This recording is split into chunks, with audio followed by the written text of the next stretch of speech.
सुखदेव जी महारास का पावन प्रसंग सुखदेव जी को सुनाने जा रहे हैं। श्रीमद् भागवत में जो महारास का प्रसंग है ये बड़ा गंभीर और श्रीमद् भागवत का प्राण है।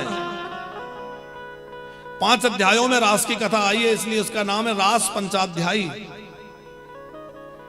जैसे शरीर में मुख्य 5 प्राण होते हैं, ऐसे भागवत के ये 5 अध्याय भागवत का प्राण है। ये भागवत क्या है? साक्षात श्री कृष्ण ही भागवत के रूप में है। और हमारे शरीर में 12 जो मुख्य अंग होते हैं वो भागवत के 12 स्कंद हैं। जो 10वां स्कंद है वो श्री कृष्ण का हृदय है, और उसमें जो रास पंचाध्यायी है वो श्री कृष्ण के 5 प्राण हैं।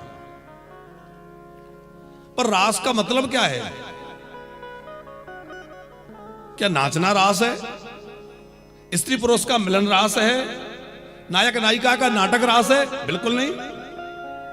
पहली बात तो ये समझ लीजिए कि जो स्त्रियां बनकर के जो गोपियां आई हैं वो गोपियां कौन है? वो गोपियां कोई सामान्य स्त्रियां नहीं है। वो सबके सब गोपियां जो हैं वो पिछले जन्मों में कोई ऋषि, कोई मुनि, कोई तपस्वी के रूप में रहे हैं। बड़ी बड़ी साधना करके, उपासना करके उन्होंने और ये भाव मांगा है कि हमें भी कृष्ण को पति रूप में प्राप्त करने का अवसर मिले। जब राम जी दंडक वन में थे तो बड़े बड़े ऋषि मुनियों ने जब राम जी के रूप को देखा, उनके मन में लालित्य जाग गया और उनके मन में अनुराग जागा कि हमारे पति होते तो हम चरण दबाते, खूब सेवा करते।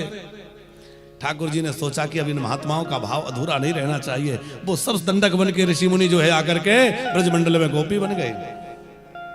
जो वेदों की ऋचाएं हैं, जो वेद मंत्र हैं, वो वेद मंत्रों ने विचार किया कि हम भगवान का वर्णन करते करते थक गए, पर उनके पूरे रूप का वर्णन यथार्थ रूप में तो नहीं कर सके। तो वह वेद की ऋचाएं ब्रजमंडल में गोपी बन करके आ गई। वो है श्रुति रूपा गोपियां, कुछ है ऋषि रूपा गोपियां, एक है नित्य सिद्धा गोपियां जो नित्य गोलोक में श्री राधा कृष्ण की सेवा में रहती हैं। वो नित्य लीला के साथ वाले प्रकट हुई। देखो लीला 2 प्रकार से, बहुत ध्यान से सुनना, आज की कथा बड़ी गंभीर है। 2 प्रकार की लीला है, एक है नित्य लीला, एक है व्यवहारी लीला। नित्य लीला जो है वो निरंतर होती रहती है, आज भी हो रही है वृंदावन में। और व्यवहारी लीला कुछ समय के लिए होती है।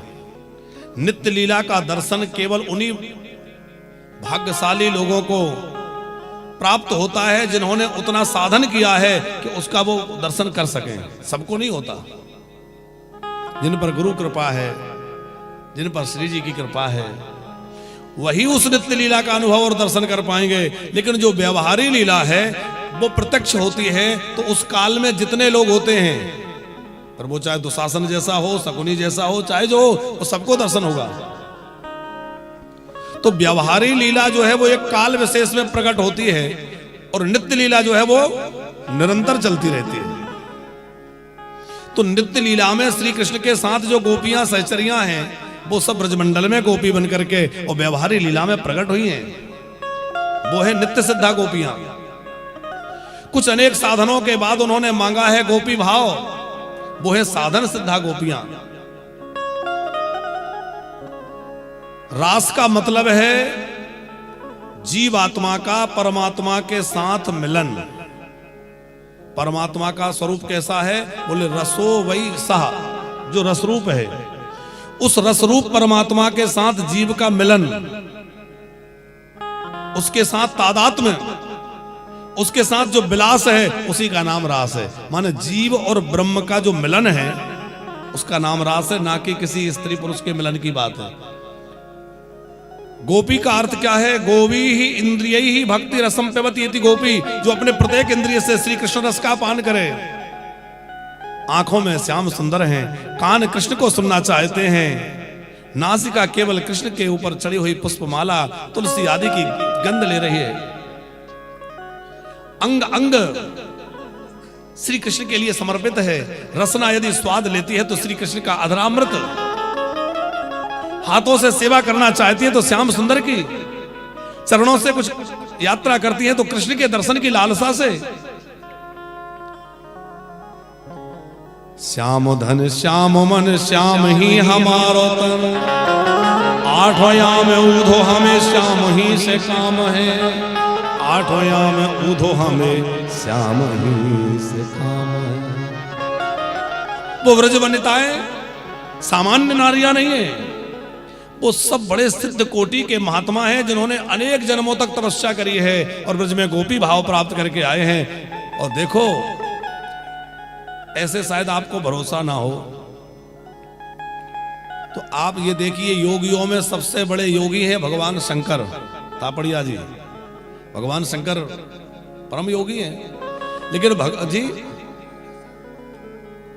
भगवान महादेव भी जिस ब्रज में गोपी बनकर आ जाते हैं और आज भी गोपी बनकर विराजमान है, आप विचार करिए वो कोई लीला साधारण होगी? पर सुखदेव जैसे वीतरागी महापुरुष जिस लीला का गायन कर रहे हैं, क्या वह लीला सामान्य होगी? परीक्षित सुन रहे हैं जिसके पास अब केवल जीवन के 2 दिन बचे हैं। आप विचार करिए, जिसके जीवन के मात्र 2 दिन बचे हैं और हमें पता है कि 2 दिन बाद हमें मर जाना है। कोई विषय विकार की बात सुनेगा? कोई सिनेमा देखेगा?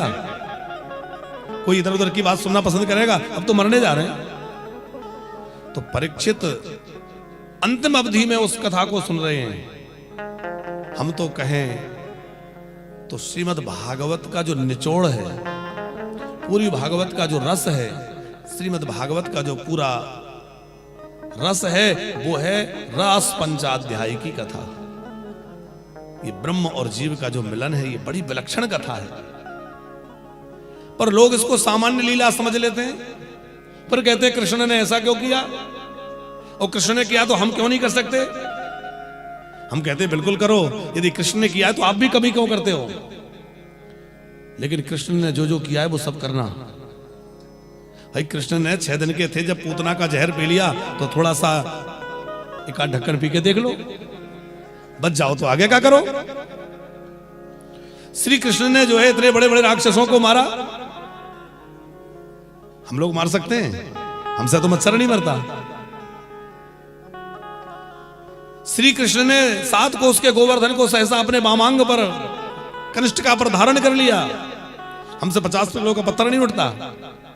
हम कह रहे हैं हम कृष्ण ने किया वही करेंगे। अरे कृष्ण परमात्मा है और परमात्मा के जैसा काम हम तो नहीं कर सकते। हम जीव हैं, वो ब्रह्म है। हम लोग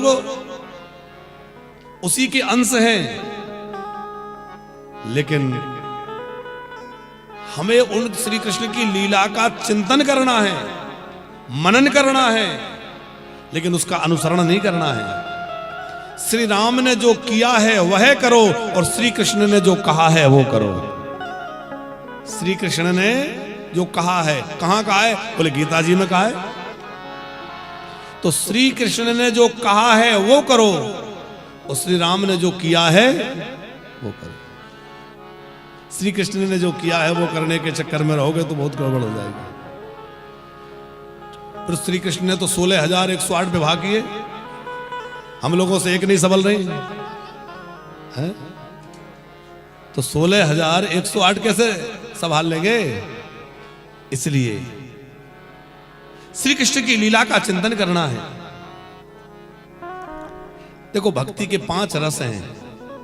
भक्ति कितने प्रकार की है? भक्ति है तो 9 प्रकार की, वो नवदा भक्ति अलग, लेकिन जो भक्ति के रस हैं वो 5 तरह के रहे। कौन कौन से? भक्ति के भाव कह सकते हैं। एक भाव तो है कि मैं भगवान का मित्र हूं और भगवान मेरे मित्र हैं, इसको बोलते हैं सख्य रस। एक है वात्सल्य रस, जिसमें यह माना जाता है कि भगवान हमारे बेटे हैं, छोटे से लाल जी हैं, वो हमारे पुत्र हैं, तो हम उनकी माँ हैं या उनके पिता हैं, भगवान हमारे बालक हैं। ये बात कौन सा भाव हुआ? वात्सल्य भाव, सख्य भाव। एक है दास्य भाव। दास्य भाव में यह माना जाता है कि भगवान हमारे स्वामी हैं, हम उनके दास हैं, हम उनकी सेवा करें, हम उनके सुख का विचार करके उनके सेवा सुख में लगे रहें, तो हम दास हैं और भगवान स्वामी हैं। ये भाव क्या है? दास्य भाव। तो सख्य भाव, वात्सल्य भाव, दास्य भाव। चौथा है शांत भाव, शांत रस। शांत रस ये है कि ध्यान लगा के बैठ गए और ध्यान में भगवान को परमात्मा मान के भजन कर रहे हैं। माने हम भगवान के भक्त हैं, भगवान हमारे ईश्वर हैं, तो ईश्वर मान करके उस परमात्मा का चिंतन भजन करना वो शांत रस है। और पांचवा रस है माधुर्य रस। माधुर्य रस का मतलब है कि हम श्री कृष्ण की पत्नी हैं और श्री कृष्ण हमारे पति हैं। ये एक रस है भक्ति का। मित्र मान ले, पुत्र मान ले, स्वामी मान ले या पति मान ले। अब आप कहेंगे जी हम तो पुरुष शरीर में, हम कैसे पति मान ले? अरे भैया ये शरीर तो बिगड़ता रहता है, मिटता रहता है, बार बार नया मिलता रहता है, कब कौन स्त्री कब कौन पुरुष बनता है। लेकिन आत्मा के पति परमात्मा है, शरीर के पति नहीं, आत्मा के पति परमात्मा है। इसलिए हम लोग आरती जब गाते हैं तो क्या कहते हैं? तुम हो एक अगोचर सबके प्राणपति कौन है? श्याम सुंदर है। तो उस भाव से भजना। अब जो माधुर्य रस के उपासक हैं उनको पत्नी जैसा व्यवहार करना पड़ेगा और भगवान को उनका पति बनना पड़ेगा। तभी जैसे सख्य भाव को पूरा करने भगवान को सखा बनना पड़ेगा। अभी जिन गोविंद जी का नाम ले रहे थे रामास जी, तो वो गोविंद जी कौन थे? वो कुम्मन दास जी के पुत्र हैं। गिरिराज जी में कुम्मन दास जी विराजते थे और कुम्मन दास जी के पुत्र गोविंद जी। तो जब वो श्रीनाथ जी में जाते थे तो श्रीनाथ जी मंदिर से निकल के बाहर उनके साथ आ जाएं, क्योंकि उनका सख्य भाव था। और सख्य भाव था तो वो सखा के जैसे लीला करते। अब एक दिन क्या हुआ कि ठाकुर जी किसी अंत्यज के बच्चों के साथ खेलने लगे, माने छोटी जाति के लोगों के बच्चों के साथ खेलने लगे। अब ठाकुर जी तो ठाकुर जी हैं, उनके लिए तो कोई ना छोटा है ना कोई बड़ा है। गोविंद देव जी ने देखा ये क्या कर रहे हो? अरे कन्हैया, हम लोग इतना आचार विचार रखते हैं, इतनी शुद्धि करते हैं, बार बार जब भी महल में जाते हैं, मंदिर में जाते हैं, 10 बार नहाते हैं, कपड़े बदलते हैं, और तुम इन लोगों के साथ खेल रहे हो? जाओ स्नान करके आओ। कन्हैया बोले आचार विचार तुम लोग किया करो, हमारा काम नहीं है, ये तुम्हारा काम। अरे तुम हमारे मित्र हो, ऐसे कैसे नहीं करोगे? तो वही गोविंद कुंड के पास थे और खेलते खेलते गोविंद देव जी ने श्री कृष्ण जो हमारे श्रीनाथ जी हैं, वो श्रीनाथ जी बालक के रूप में उस समय थे, इसी कलयुग की घटना है। तो गोविंद देव जी ने उनको तालाब में, उसमें कुंड में धक्का दे दिया। अब कुंड में गिर गए, कपड़े भीग गए, निकल के बाहर आए। तब तक यहां श्रीनाथ जी के मंदिर में भोग लगने का समय हो गया। तो पुजारियों ने पट खोला, घंटी बजाई, और घंटी बजाई तो ठाकुर जी गीले कपड़ों में भागे, आके मंदिर में खड़े हो गए। तो वस्त्रों से पानी टपक रहा। पुजारियों ने कहा जय जय सरकार, ये क्या है? अरे पट बंद थे, मंदिर बंद था, दरवाजे बंद थे, आपके पूरे श्रीअंग से पानी बरस टपक रहा है, पूरे कपड़े गीले हो रहे हैं, ये सब क्या हुआ? ठाकुर जी प्रकट होके बोले कि क्या बताएं, ये गोविंद हमें बहुत परेशान करता है, इसने हमें जबरदस्ती कुंड में धक्का मार दिया। ये इस कलयुग की प्रत्यक्ष घटना है।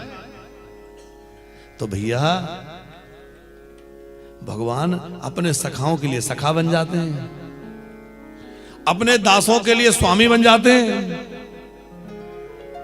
और जो बालक बनाना चाहते हैं उनके लिए बच्चे बन जाते हैं। वात्सल्य भाव जिनके अंदर है उनके लिए बच्चे बन जाते हैं। मैं तुम्हारा बच्चा हूं, और बच्चा बन के वैसे लीला करने लगते हैं। जैसे हमने अभी गिरिराज जी के संत की कथा कल परसों सुनाई थी, उनके लिए बेटा बन गए। अब जिनके मन में माधुर्य भाव है, उनके मन में जब पति भाव है, तो भगवान को उनका पति बनना पड़ेगा। तो श्री कृष्ण जो है उन सब गोपियों को अंगीकार करने के लिए, उनका वह माधुर्य रस पूर्ण करने के लिए उनको पत्नी के रूप में स्वीकार किए।